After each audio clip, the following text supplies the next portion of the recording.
It is generally understood that for a 100 amp subpanel being fed from a 100 amp service, the appropriate conductor sizes are 2/0 AWG aluminum or 3/0 AWG copper. However, the original suggestion of using 4/3 with ground NM cable for a 100 amp subpanel is not advisable. The primary reason for this is the ampacity rating of the 4/3 NM cable. NM cable, or non-metallic sheath cable, is commonly used in residential wiring for its ease of installation and cost-effectiveness. However, it is crucial to select the correct gauge or size of the wire to handle the intended load safely and efficiently. In this specific case, 4/3 NM cable is typically rated for a maximum of 60 amps.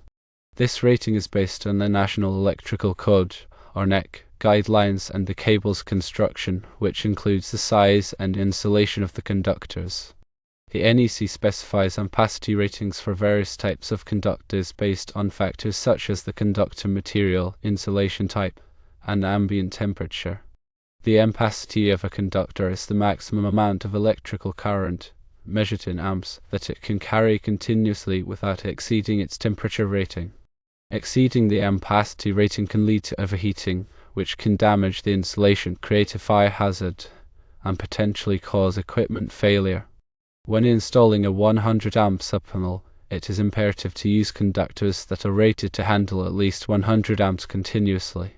Using a 4/3 NM cable, which is only rated for 60 amps, would be undersized and would violate the NEC.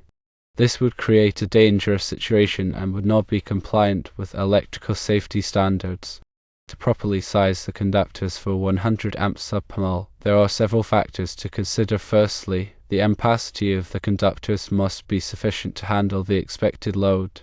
This means that the conductors must be rated for at least 100 amps. Secondly, the type of conductor material must be considered. Copper and aluminum are the two most common conductor materials used in electrical wiring. Copper has a higher conductivity than aluminum, meaning that it can carry more current for a given size. However, aluminum is less expensive and lighter than copper, making it a popular choice for larger conductors. In this case, either 2/0 AWG aluminum or 3/0 AWG copper conductors would be suitable for a 100 amp subpanel. Thirdly, the insulation type of the conductors must be considered. The insulation type affects the ampacity rating of the conductors, as well as their suitability for different environments. Common insulation types include THHN, THWN, and XHHW. These insulation types have different temperature ratings and resistance to moisture and chemicals. When selecting the insulation type, it is important to consider the environment in which the conductors will be installed. For example, if the conductors will be exposed to moisture, a moisture-resistant insulation type such as THWN would be appropriate. In addition to the conductor size and insulation type, it is also important to consider the method of installation. The NEC specifies different ampacity ratings for conductors based on how they are installed. For example, conductors that are installed in conduit have a lower ampacity rating than conductors that are installed in free air. This is because conductors in conduit are not able to dissipate heat as effectively as conductors in free air. Therefore, it is important to follow the NEC guidelines for ampacity rating when installing conductors in conduit or other enclosed spaces. The NEC provides tables that list the ampacity ratings for various types of conductors based on their size, insulation type, and installation method. These tables can be found in NEC Table 310.15b16 for conductors rated 0 to 2000 volts. It is important to consult these tables to ensure that the conductors are properly sized for the intended load. In addition to the conductors, it is also important to select the correct size of overcurrent protection device, such as a circuit breaker or fuse. The overcurrent protection device is designed to protect the conductors from overload and short circuit conditions. The size of the overcurrent protection device should be matched to the ampacity of the conductors. For example, if using 3/0 AWG copper conductors rated for 100 amps, the overcurrent protection device should be rated for 100 amps.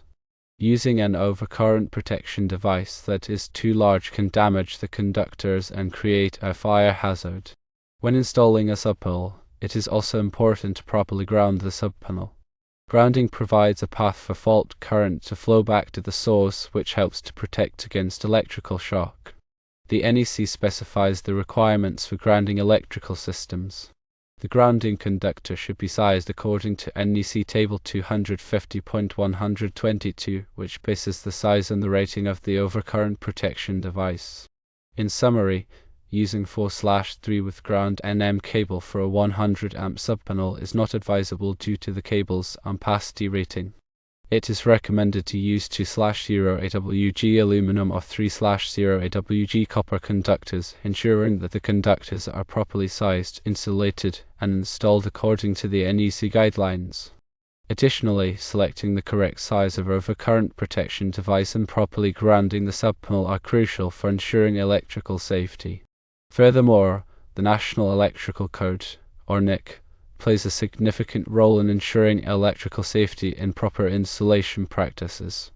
It is a comprehensive set of standards and guidelines that govern the safe installation of electrical wiring and equipment. Adhering to the NEC is essential for protecting people and property from electrical hazards. The NEC is updated every 3 years to reflect the latest advancements in technology and safety practices. It is important for electricians and electrical contractors to stay up to date on the latest edition of the NEC to ensure that their work complies with the current standards. The NEC covers a wide range of topics, including conductor sizing, overcurrent protection, grounding, wiring methods, and equipment installation. It provides detailed requirements for different types of electrical systems and applications. When installing a subpanel, it is important to consult the NEC to ensure that all of the requirements are met. This includes selecting the correct size conductors, overcurrent protection devices, and grounding conductors, as well as following the proper wiring methods and installation procedures. The NEC also addresses specific requirements for different types of occupancies, such as residential, commercial, and industrial buildings. These requirements may vary depending on the type of occupancy and the specific electrical loads involved. For example, the NEC may require additional safety measures for electrical systems in healthcare facilities or hazardous locations. In addition to the NEC, local building codes and regulations may also apply to electrical installations. It is important to check with the local authorities to determine the specific requirements for the area. Local codes may be more stringent than the NEC in some cases. Obtaining the necessary permits and inspections is also essential for ensuring that electrical installations are safe and compliant. Permits are required for most electrical work, and inspections are conducted to verify that the work has been done in accordance with the applicable codes and standards. Working without permits or inspections can result in fines and penalties, as well as potential safety hazards. When planning an electrical installation, it is important to consult with a qualified electrician or electrical contractor. These professionals have the knowledge and experience to design and install electrical systems that are safe, reliable, and compliant with all applicable codes and standards. They can also help to obtain the necessary permits and inspections. In conclusion, the information provided emphasizes the importance of adhering to the National Electrical Code, or NEC, when installing a 100 amp subpanel. The NEC provides specific guidelines for conductor sizing, overcurrent protection, grounding, and other aspects of electrical installations. Using undersized conductors, such as 4/3 NM cable for a 100 amp subpanel, can create a fire hazard and violate the NEC. It is crucial to select the correct size conductors, overcurrent protection devices, and grounding conductors, as well as following the proper wiring methods and installation procedures. Consulting with a qualified electrician or electrical contractor can help to ensure that electrical installations are safe, reliable, and compliant with all applicable codes and standards. Therefore, to reiterate, using 4/3 NM cable for a 100 amp subpanel is not advisable. Instead, using 2/0 AWG aluminum or 3/0 AWG copper conductors is recommended. These conductors should be properly sized, insulated, and installed according to the NEC guidelines. Additionally, the correct size of overcurrent protection device should be selected and the subpanel should be properly grounded to ensure electrical safety. Adhering to the NEC and consulting with qualified professionals are essential for ensuring that electrical installations are safe, reliable, and compliant.